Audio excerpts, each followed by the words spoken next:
Oh hei voin chu ot ken dona kai ma in September ni som hi le pasari ani to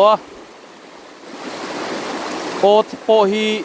a then chu voina hian pai chuangai nual to dona kan pai nual to bokani ot en la hi karon cover reng theilawa voi level chu cover lawin ka en to boka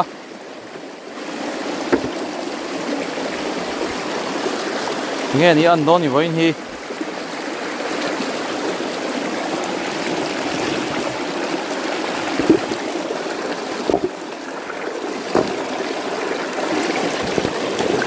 ta turte áo mang emo atlak nual mel mai ena har deuh mai thema ania ko farkania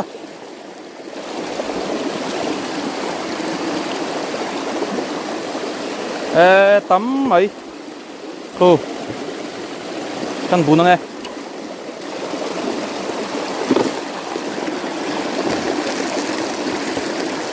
hết mặt thọ về